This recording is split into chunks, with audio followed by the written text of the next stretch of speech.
안녕하세요 여러분, 성공합시다.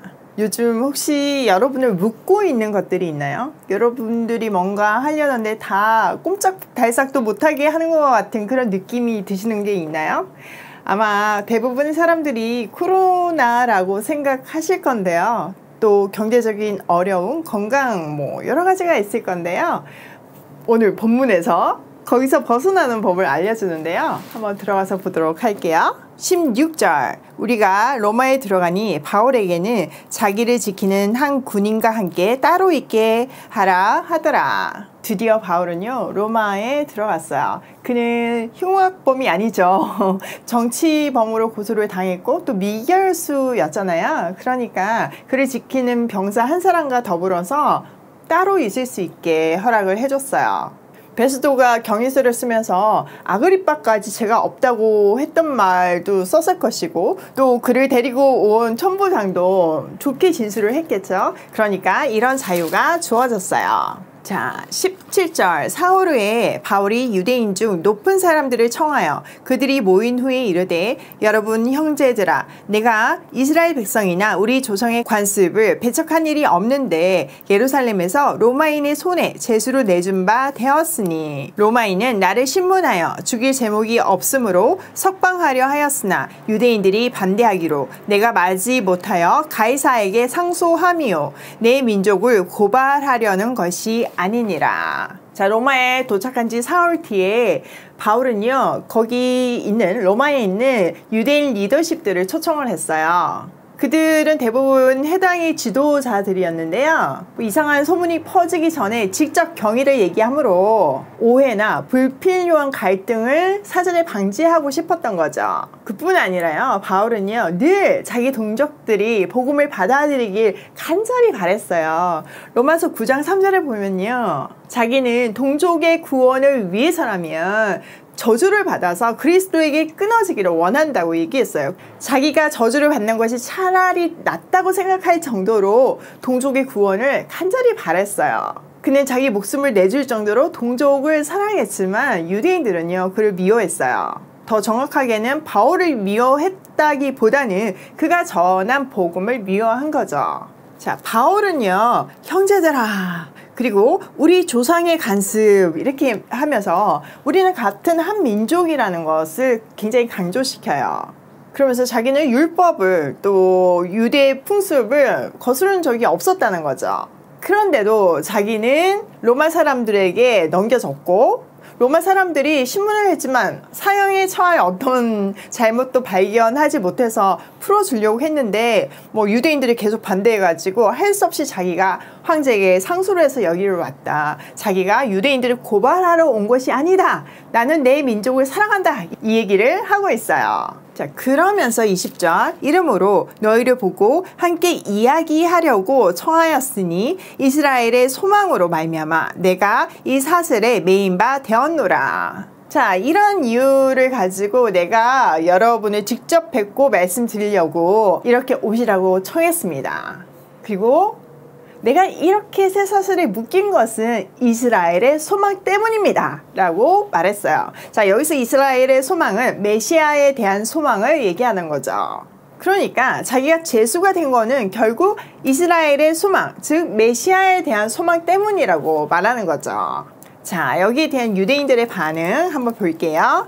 21절, 그들이 이르되 우리가 유대에서 내게 대한 편지도 받은 일이 없고 또 형제 중 누가 와서 내게 대하여 좋지 못한 것을 전하든지 이야기한 일도 없느니라. 이에 우리가 너희 사상이 어떠한가 듣고자 하니 이 파에 대하여는 어디서든지 반대를 받는 줄 알기 때문이라 하더라. 자, 바울의 말을 듣고 로마에 있는 유대인들이요, 우리는 유대로부터 어떤 당신에 대한 편지를 받은 적도 없고 나쁘게 말하거나 소문을 낸 적도 없습니다. 그러니까 한마디로 얘기하면 바울 당신에 대해서 우리는 아는 게 없습니다 이렇게 얘기하는 거죠. 그러면서 단지 우리가 이렇게 모인 거는 당신의 생각을 한번 들어보고 싶어서라고 해요. 그러니까 이 종파, 기독교에 대해서 자기들이 아는 거는 어디를 가나 문제를 일으키고 반대를 일으키는 것 뿐이라고 해요. 그러니까 그들도요 이미 소문으로 익히 이스라엘이나 또 아시아에서 반대가 심했던 것은 알고 있었던 거죠. 그래서 진짜 뭐가 문제인지 그 이유를 직접 듣고 확인하고 싶어서 찾아왔다고 해요.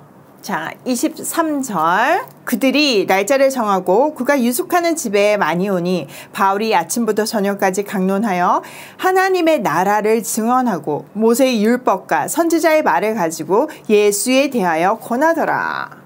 그들은요, 바울을 만날 날짜를 정했어요. 그리고 그날이 오면 정해진 약속의 사람들 수보다 훨씬 많은 사람들이 바울의 숙소를 찾아왔어요. 가는 곳마다 문제를 일으키고 있는 바울이 전하는 복음에 대한 관심도를 알 수 있는 대목이에요.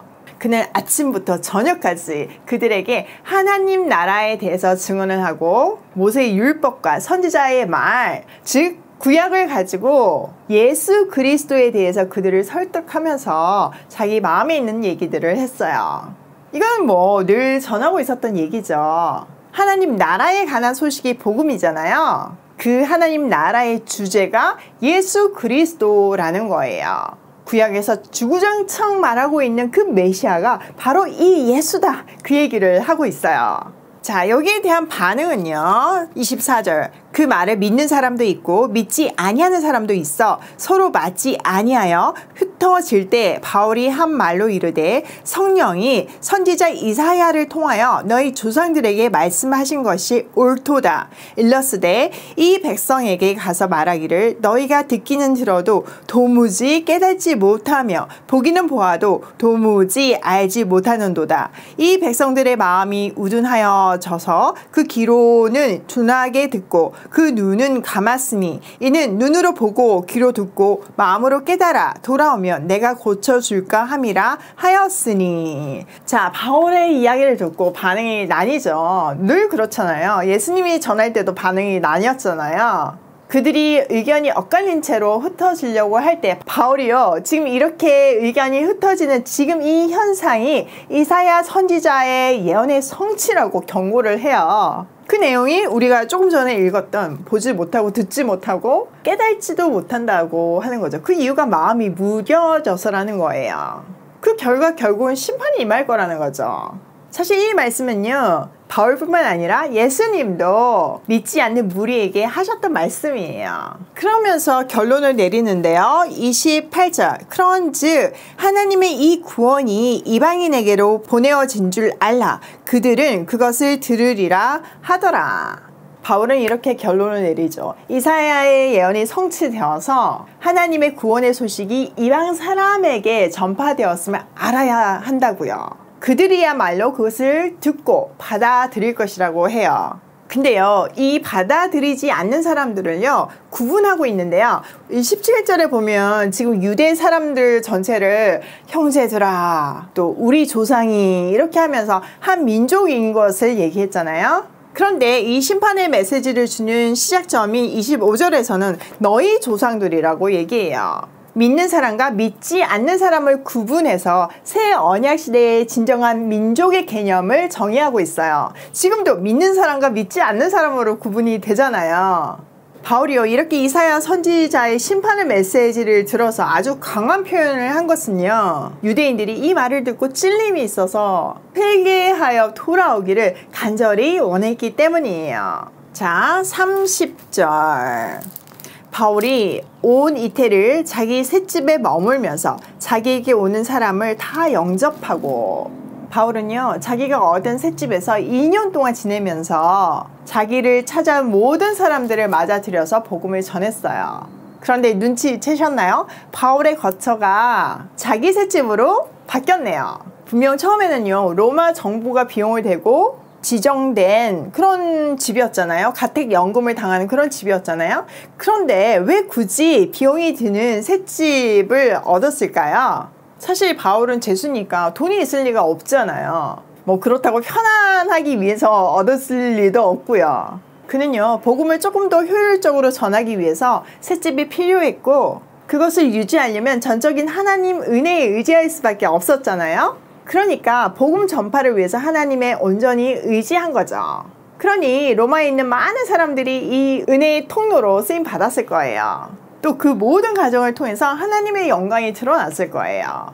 더 소름인 것은요, 여기에 셋집이라고 쓰인 헬라어 단어는요, 겨자씨라는 의미도 가지고 있어요. 이방인의 사도로 부름받은 바울이 이 작고 작은 겨자씨 같은 곳에서 로마가 국교화되는 데 쓰임받았고, 로마 교회가 복음이 이방으로 번지는데 거점이 되었어요. 이 작디 작은 겨자씨의 생명력으로 원대한 하나님 나라가 이루어진 거죠.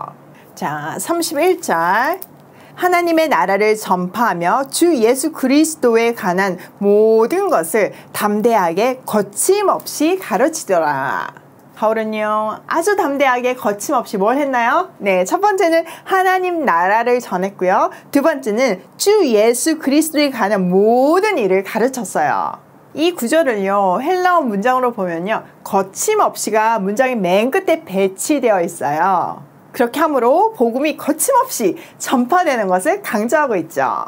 이 말은요, 바울이 이 이후에 거침없이 복음을 전했으며 그 복음은 국경을 넘고 시대를 넘어서 우리 손에 들려져서 거침없이 계속 전해져야 함을 강조하고 있는 거예요. 바울은요, 우리가 쭉 봤지만 자기가 매여있거나 사유한 몸이거나 거기에 전혀 관심도 없고 개의치 않았어요. 제발 저를 풀어주세요 라고 기도하는 내용이 한 번도 없어요. 오히려 사람들이 잡힌다고 가지 말라고 아무리 말려도 왔고요. 또 성령께서 미리 고난이 기다린다, 잡힐 거다 알려주셨지만 그걸 선택해서 이 길을 걸어왔어요. 그리고 때를 얻든지 못 얻든지 하나님의 나라와 주 예수 그리스도에 관해서 모든 것을 담대히 거침없이 전했어요. 여러분 혹시 요즘 무엇인가 묶여 계신가요? 재정? 어떤 과거의 상처? 무능력? 자녀? 환경? 코로나19? 뭐가 여러분을 묶는가요? 하나님은요, 그 묶임이 우리가 전하는 복음을 막을 수 없다는 것을 말해주고 계세요. 바울을 보면 그 묶임이 오히려 권력자에게도 복음을 전하는 도구가 되었잖아요. 저도 지나고 보면 제가 정말 재정적으로 묶였을 때가 있었잖아요. 광야 때요. 근데 거기에서 계속 절망하지 않고 일어나는 모습을 보고 많은 분들이 복음이 일하는 것을 보시더라고요. 저 지경이 됐는데도 하나님을 찬양할 수 있구나. 그 상황에서도 하나님을 붙잡을 수 있구나. 그리고 제가 일어났잖아요. 비즈니스 계속 이렇게 했지만 계속 일어났잖아요. 오뚜기처럼요. 시간이 다 지나고 나니까 하나님을 증거하는 굉장히 중요한 도구가 됐더라고요. 여러분 상황이 나아지면, 돈을 벌면, 애들이 대학을 가면 그런 거 문제가 되지 않아요. 지금 이 순간 못하는 사람은요, 나중에도 못해요. 환경이 우리에게 복음을 전하는 힘을 주는 게 아니거든요. 우리가 어떤 상황에 있을지라도 복음 하나만 붙들고 고난과 환난과 불가능을 이겨낼 때 바로 거기에 하나님 나라가 임하고 하나님 나라가 확장되어 가는 거예요. 저는 진짜 하나님 만나기 전에는요, 세상적으로 부유한 사람이었어요. 근데 하나님을 만나고 진짜 세상적으로는 가난하고 실패한 사람이었어요. 하는 것마다 실패하고 진짜 자식에게 먹을 것 하나 없는 그런 무능한 부모였어요. 그런데요, 그 어떤 순간에도 제가 놓치지 않은 것은 하나님 나라와 주 예수 그리스도를 전하는 것은 멈추지 않았어요. 그랬더니요, 이렇게 오이 패밀리가 생겼네요. 여러분 맨날 느끼는 거지만 우리 오이 패밀리가 움직이는 동력은요, 우리가 매일 같이 아침에 묵상하는 이 말씀이에요. 저는요, 오이 패밀리를 통해서 이루실 하나님의 나라가 너무 기대되어요. 사도행전은요, 바울의 일생으로 마무리하지 않았어요. 그를 부각시키는 것 대신 진행형으로 마무리를 하면서 이 복음이 담대하게 거침없이 대를 이어 써나가야 한다는 것을 강조하고 있어요. 여러분과 사도행전을 시작하면서 우리가 함께 꿈꾸던 일들이요, 사도행전을 마치는 이 시간에 진짜 현실이 되어 있는 것을 보고 감격스러워요. 그리고 우리가 쓰는 사도행전 29장 앞으로 또 어떻게 이어질지 너무 기대되어요. 자, 오늘 내용을 한번 우리 삶에 적용해보면요, 첫 번째, 나는 어디에 떨어진 겨자씨인가 한번 생각해 보시면 좋겠어요. 바울은 이방인의 사도로 부름받았잖아요. 우리 각 사람마다 사명이 있어요. 그 사명은 내가 좋아하는 거하고 내가 지금 현재 일하는 거하고 굉장히 연관이 있어요. 한번 생각해 보는 시간이 되면 좋겠어요. 두 번째는 나를 진짜 묶고 있는 것은 무엇인가 한번 분석을 해보시면 좋겠어요. 여러분, 환경은 절대 우리를 묶을 수 없어요. 바울이 계속 증명해 주잖아요. 세 번째, 하나님 나라와 주 예수 그리스도에 관한 모든 것을 담대하게 전하는 우리가 되면 좋겠어요. 거침없이요. 오늘도 담대하게 거침없이 하나님 나라와 주 예수 그리스도를 전하며 고싱해요.